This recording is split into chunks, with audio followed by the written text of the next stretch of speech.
One of the most important factors in getting your novel published is a great query letter.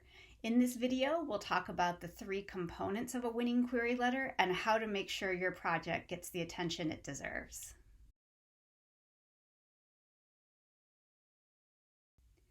Hi, I'm Catherine Miles. I'm an author, a professor, and a personal writing coach.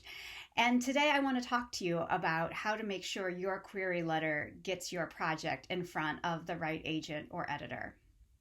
Unless you're choosing to publish your novel as a self-published project, you're going to need to be writing a query letter. Keep in mind that editors and agents alike often get hundreds of these every single week. And so making sure that they don't move on to the next email or letter after the first sentence or two is essential to ensuring that they're willing to consider your project and possibly offering you a contract. So what is a query letter? Basically, it's a message, usually an email these days, to an editor or an agent introducing you and your project. The reason that editors and agents ask for these ahead of time is very often they can tell a lot about your project and your abilities as a writer just by taking a look at this letter before they've even opened the manuscript or read a single page. And so this is really a moment for you to put your best foot forward and really shine as a writer. Show them what you are capable of and what your book is capable of doing as well. Most query letters are about 300 words long. And the great news for you is that they're really formulaic. So as soon as you figure out the basic structure, you can use that as kind of a rubric or a template and personalize it to your unique projects. So let's go ahead and take a look at the three different components, how they work together, and how you can employ them to tell the world about your new novel.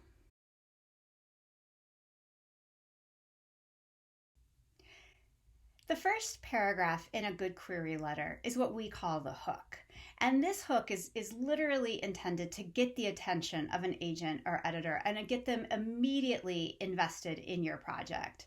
Very often a busy editor or an agent might not even go beyond this first paragraph or really just the first couple of sentences. So if you haven't wowed them from the start, you run the risk of having them moving on to another project. So with this hook, I often advise my clients and my students to begin with a provocative statement or a question, something that really gets them thinking right away about the heart of your project and what you're at. You might ask a question like, how far would you go to save your reputation? Or you could ask a hypothetical. What would you do if you discovered everything you knew about your husband was wrong? Or to what extent would you go to save your child? Or any other question that really gets at the heart of the themes of your novel. Once you've got that first zingy sentence or that zingy question that has immediately sort of gotten the editor or the agent invested in your project, what comes next in this hook is, again, sort of a paragraph that really gets into the heart of the project in a way that's intended to really sort of build excitement and really build investment. A lot of times you'll find examples of this on either the backs of paperback books or on the dust jackets of hardcover books. And if you take a look at that language, it's really intentionally created, often by sales departments, as a way to immediately get readers invested and frankly willing to buy a book for $20 or $30. So taking a look at some of the books you really like or books that you think are very sort of similar or in a similar kind of genre to what you're doing, taking a look at them and seeing what that dust jacket language is or that back of the paperback language is can give you a lot of really great examples of how to go about this. Take a look, for example, at this language, which is the dust jacket language that was used for Delia Owens' Where the Crawdads Sing. Here she writes, or actually probably the sales department writes, for years, rumors of the Marsh Girl have haunted Barkley Cove, a quiet town on the North Carolina coast. So there's that zingy first sentence, right? We've got rumors, which are sort of immediately interesting to us as humans, right? And this idea of a Marsh Girl, right? Very mysterious, this idea of haunting something. And a Barkley Cove, quiet town on the North Carolina coast. They have so much really great tension and sort of provocative ideas in just just that one sentence that a lot of readers might be willing to pick up the book for that alone. But let's keep going because it gets even better.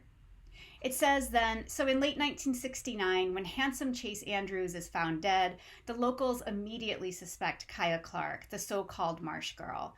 But Kaya is not what they say. Sensitive and intelligent, she has survived for years alone in the marsh that she calls home, finding friends in the gull and lessons in the sand. Then the time comes when she yearns to be touched and loved. When two young men from town become intrigued by her wild beauty, Kaya opens herself to a new life until the unthinkable happens. This is a fantastic example of a paragraph that does its job as a hook. We've met the main character. We've learned a little bit about the tension and the conflict in the story. There's mystery. There's the potential for romance. There's so much about the human condition. And so as a reader, I might very well pick up this book just because of this paragraph alone. That's the kind of engagement that an editor or an agent is looking for in your hook paragraph. And if this is the first time that you've written a hook paragraph, one thing you might want to consider doing is beginning by taking, say, 5, 10 books in their desk jacket language and literally write out those paragraphs and think a little bit about how they work and how you might substitute some of the themes, some of the conflicts, some of the quick character development that generates the action in your novel, and think about how you might use those in a paragraph like this.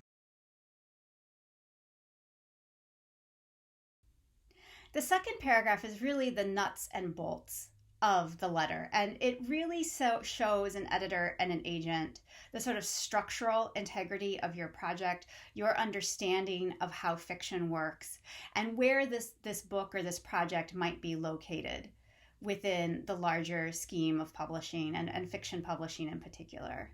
This paragraph might often begin with an account of the word length of your book. That's a very important thing to include, as well as the potential genre. For instance, if you know your novel adheres to a particular genre, whether that's romance or science fiction, mystery, thriller, that's a really great thing to include at this point as well, too. Do you consider it a literary novel? Does it have particular themes that seem really relevant right now? Climate change, a sort of post-apocalyptic world, anything like that. The second paragraph is a really great place to include that as well. You also want to give the editor or agent an overview of the book as a whole, from beginning to middle to end. And what an editor or an agent is looking for in this paragraph is basically some assurance that you understand how good fiction works. So if we haven't already been introduced to your main character or characters in the hook, this is definitely a place to do that and to show the editor and agent that you've really thought through how to create a well-rounded character. You also really want to show them how it is that you understand both narrative and also organizational strategies for fiction. So who is the narrator? Who is telling this story? And what is that arc that the story follows? If you remember from high school English class, you know that a good story has a beginning, middle, and end. And if you read your Shakespeare, you know that that beginning, middle, and end is often considered in terms of 5 parts. The rising action, the climax, the denouement, the conclusion. Now, your novel may not follow a strictly chronological organizational system, but a good story always has those components, even if they're sort of chopped up and presented to us in a different way.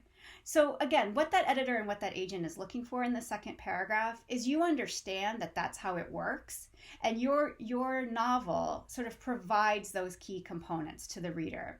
That we have those well fleshed out characters, that we have a sense of continuity in beginning, middle, and end. And also that there's some inherent conflict involved. Seinfeld did great for many years on TV as a show that was basically about nothing. Selling a book about nothing is really hard. There's an old adage that I used to tell my students a lot when I was introducing fiction to them as undergraduates, and that is this. A story that begins with the cat sat on the mat is not necessarily a great story, but a story that begins with the cat sat on the dog's mat is an awesome story because we know it's probably not going to end well for the cat and maybe not for the dog either. So that idea of conflict, that there is really something propelling the narrative along, this is a place to include that. It's also a place to sort of give them a sense of what's going to happen in the story. A lot of new writers will think that they don't want to give away the ending or they don't want to ruin the suspense of the project. And that may be true when you're dealing with your actual readers and the book buying public. But when it comes to editors and agents, there is no such thing as a spoiler alert. They actually want to know what happens in the book and how we got to that place.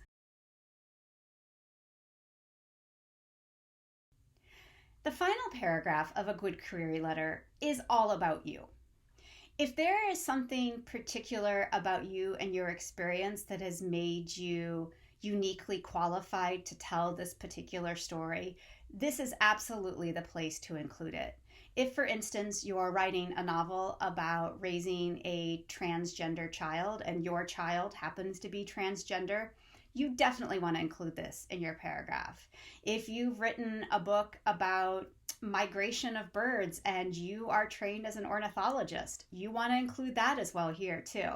Anything about you that makes you both really engaged with the material in a very personal way, or that you have expertise, anything also that might make it really appealing to a sales department to sell you as a person as well.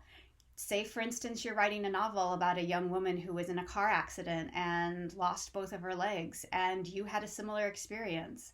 That's the kind of thing that editors, agents, sales departments look for, because they know that that's a really compelling story that will really move readers. And having that ahead of time makes them all the more confident that they're going to be able to sell your book. In this paragraph, you also want to be sure to include any other publications that you have, even if they seem really small to you, any other awards or accomplishments that seem particularly relevant to this project. And then finally, you also really want to be able to show them that you have an audience, or that you're the kind of person who can build a reading audience. A lot of times in publishing, we talk about this as the digital platform. If that's a concept that's brand new to you, don't worry about it. I have a separate video all about that, and we can really break that down there. For now, what's important to know is that the editor or the agent, the sales department, whomever it is really looking for some evidence that you can build that audience, that they're going to buy your book, and that when you go out on your book tour or you give talks, they're going to show up. So if you, for instance, have 5,000, 10,000 Instagram followers, you want to include that. If you have a big following with your blog or on particular Facebook groups, definitely include that as well. If you've already given talks or you already have a public persona, definitely include that here as well. If you don't have any of those things, don't worry. We can still build those things together. And the most important component to selling a book is the quality of the writing. If your novel is brilliantly written, it's a beautiful object to read and to hold, that's going to be enough for a literary agent or an editor as well. Provided, of course, we've written that query letter that really reflects that. If you'd like more information about query letters or some examples of successful query letters, please visit my website, which is finishlinewriting.com. Or you can also subscribe to my newsletter, where I provide downloadable tools and techniques that'll help you get your writing to the next level and to make sure your book is published and a great success. I'm Catherine Miles. If you liked this video, please take a look at our others, and thanks so much for writing.